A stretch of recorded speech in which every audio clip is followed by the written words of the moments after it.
James Parakh. I'm the urban design manager for the City of Toronto, working in the planning department. So Toronto is located on the north shore of Lake Ontario. For scale, it's about an hour and a half's drive to the US border. A number of polycentric cities line that route.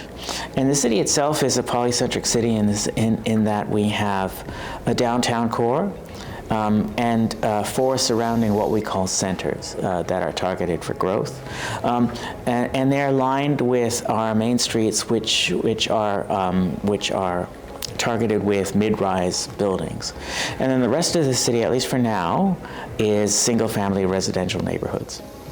So Toronto currently has 230 cranes in the air. That's 5 times as many as Los Angeles, I understand, which is the second highest number of cranes in North America. So we certainly have a lot of growth. Most of that is residential growth, and most of that is market residential growth. So that's one of our challenges: is how do we accommodate all of that growth while still maintaining a high quality of life, and that's key. And how do we do that? We do that by balancing development with open space, whether it be new city parks, whether it be privately owned, publicly accessible spaces called POPs, and also community facilities are important as well. It's important when you have a new population to always think about community facilities, right? Not just things like daycare, but also things like community centers, swimming pools, gymnasiums, and libraries, also very important.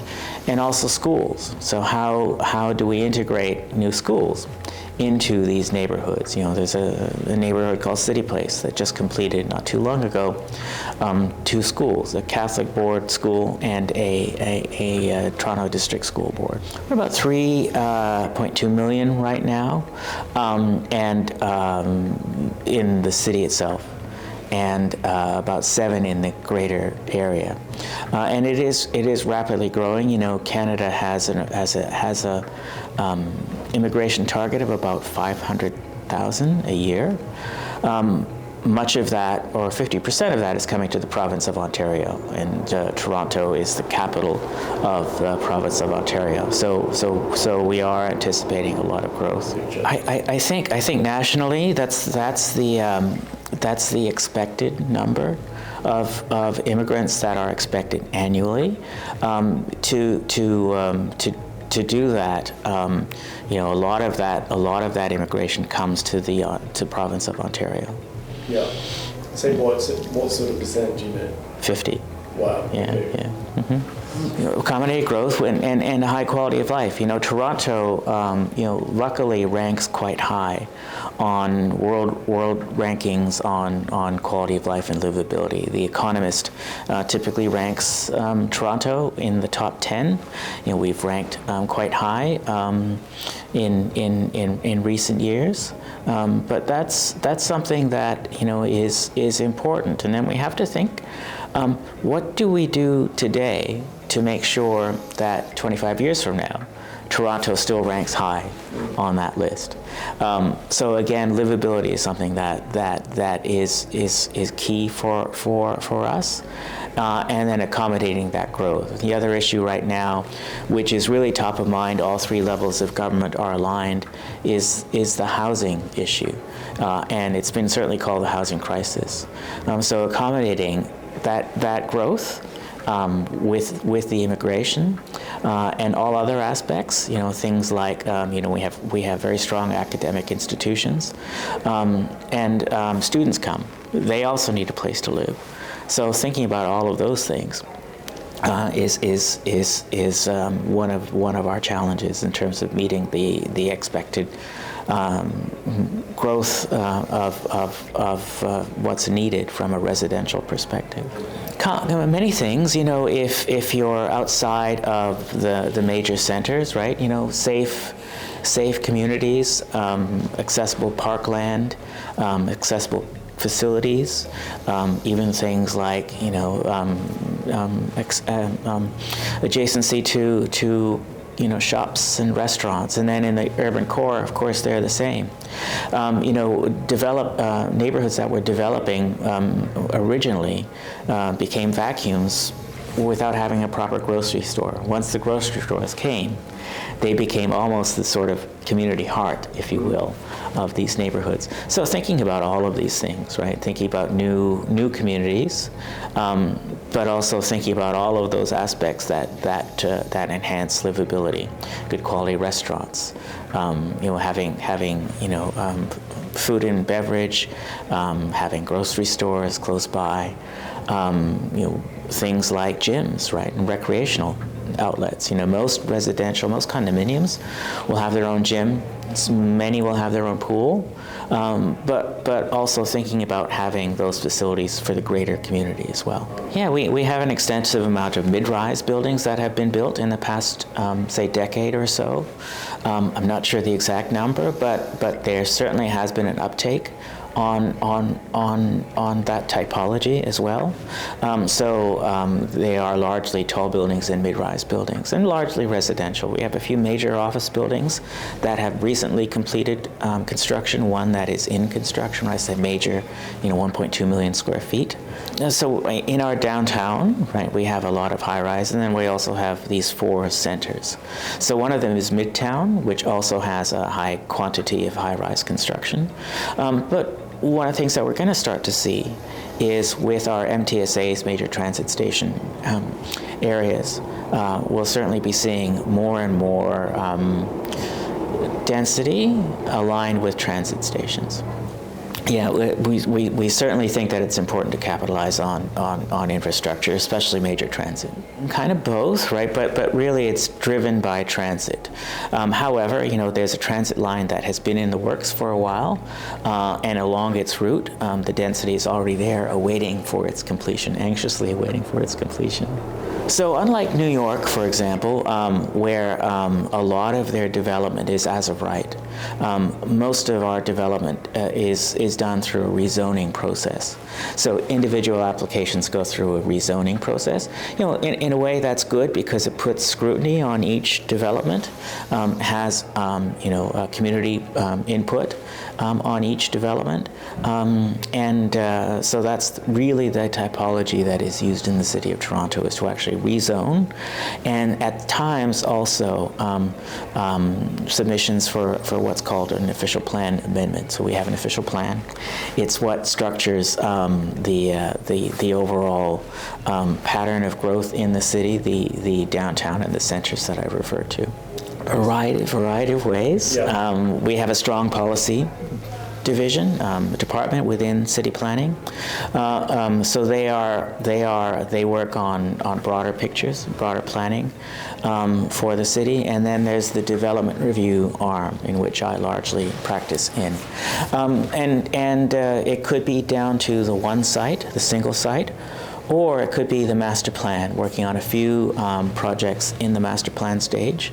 One called East Harbor, which we've sort of nicknamed Toronto's Canary Wharf, or a lot of people refer to it as Toronto's Canary Wharf. It's located on the first major transit station east of downtown Toronto, and it's mixed use. It'll have office, it'll have residential, it'll have parks, and new streets and blocks.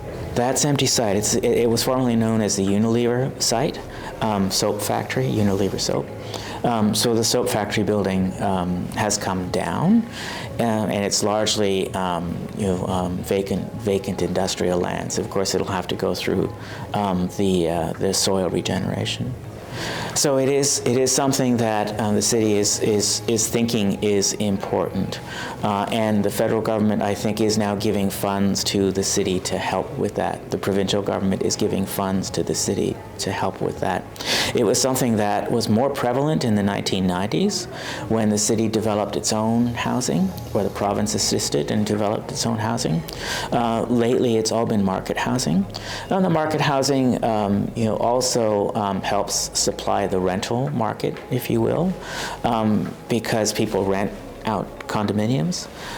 So that's also something that's important.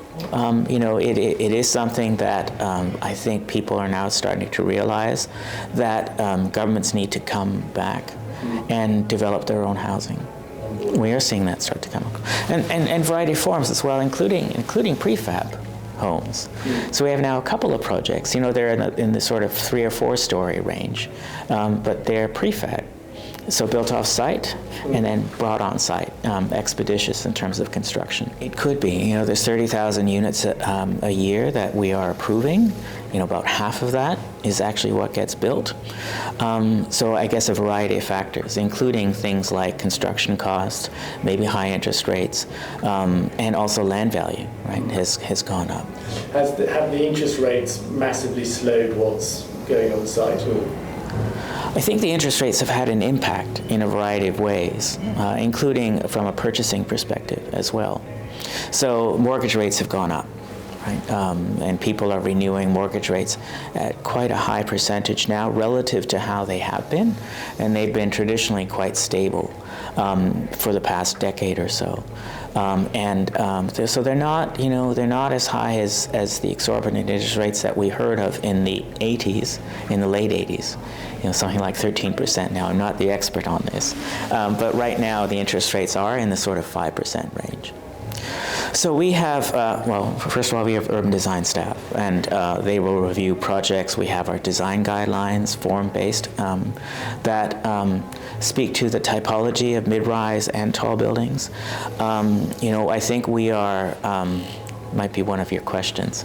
I think we're one of the first municipalities that I know that asked for 1 to 50 scale drawings of the first 5 floors. And we concentrate heavily on the first 5 floors because that is what the general perception of the pedestrian sees. And then how the building meets the street is something that is very important for us. We also have a design review panel, a very strong design review panel. So we take select projects to the design review panel. They are volunteers. They meet monthly and review, try to review 3 or 4 projects. So at the review of staff as well, and the design guidelines that we have, do I think help create a very successful city? It can. It varies. Sometimes a project will be tweaked, and sometimes the changes are more major. I think that is part of it, right? And sometimes also the communication is oriented towards the client, right? So that the client hears the communication. Very important, we always have community engagement. Whenever there's an application, a sign goes up on site, contact the planner, the planner's name, a 3D image goes up as well so that people understand the expectation. It's a very simple diagram. We didn't want to have the fancy rendering on site, which is a very simple 3-dimensional massing drawing to show what is being proposed. Then we have, and that would actually advertise a community consultation session. Now more often than not, we do it online, which I think is good because it makes more people able to attend rather than having it just in person. So that's part of the engagement process, and the feedback is something that goes into the planner's report. So it's an input, right? It's not the input, but it is an input into the planning process. We also have online now what's called the Application Information Center, AIC. So that's a fairly new tool that the community can use to learn more about the application. So in the past, if members of the community wanted to learn about an application, they would make an appointment with the planner, come in and take a look at drawings. That's no more. Yeah. And you can, and it's very detailed. You can see all of the architectural plans, but you can also see all of the studies that are submitted to support an application. The shadow studies, for example, the wind studies, for example, that are done in support of an application. Noise and vibration studies that are filed as part of the application. I think, as I mentioned, the focus that we have on the ground floor, and also, trying to secure the materials as well, so that what is approved by council is what gets built. And I think that's important as well. In terms of pioneering approaches, we have our green standards, right, which I think is somewhat emulated by other municipalities, looking at a wide range of things, right, from building enclosure to percentage of open to glazing to things like bicycle infrastructure. In the downtown, we don't have any minimum parking requirements anymore. We do have minimum bike parking requirements, and we do have guidelines for bird-friendly guidelines to try to minimize bird strikes in tall buildings, which is key as well. And major flood protection that is underway right now, working with our colleagues at Waterfront Toronto to create an island. And that island is something that is largely used by a new river that's carved out, which will be major flood protection for the Don River, which is the river that's just east of the city, east of the downtown. In 2013, there was a significant rain event in that river valley. It's also a commuter line. Tracks, and the commuter train got stuck because of a rapid rain event. So that is hopefully the type of thing that the engineers, who are very knowledgeable about such things, have designed this new river valley to relieve. But in so doing, creating a new island, which is an opportunity in our portlands for new housing. So new community, which will have affordable housing as well. What will the island be called? Villiers Island is right now the name of the island because it's centered on Villiers Street. Villiers Street is a long-standing street.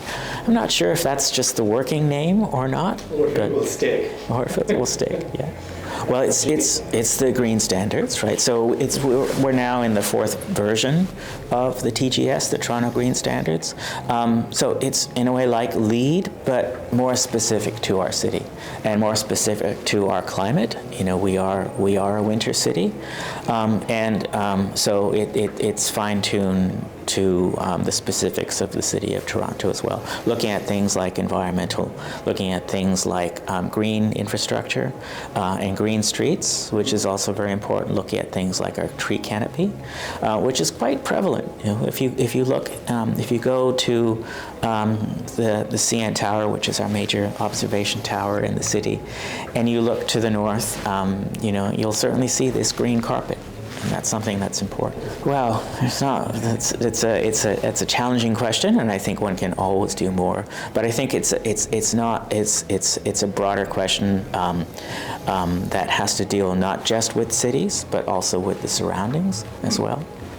Well, I do think it is that, first of all, the broader plan, right, which, like other cities, right, will start to look at more often than not transit-based development, which I think is key. The city is now investing, all 3 levels of government, is investing in these new major transit lines.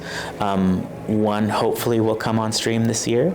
The other one, maybe 2030, it just started construction. And those lines, I think, are key. Toronto had not kept up, like other cities, like Montreal, for example, with their transit infrastructure and their transit lines. So playing catch up locally, right, is something that I think will help. Broader, right, the commuter rail line is very extensive. We have a rail line called GO Transit. GO stands for Government of Ontario, but it's and its hub is Union Station, so that becomes the major hub. I can't remember the capacity of people that go through Union Station every day, but it's quite significant. Mm-hmm. Excellent. Thank you very much. Okay.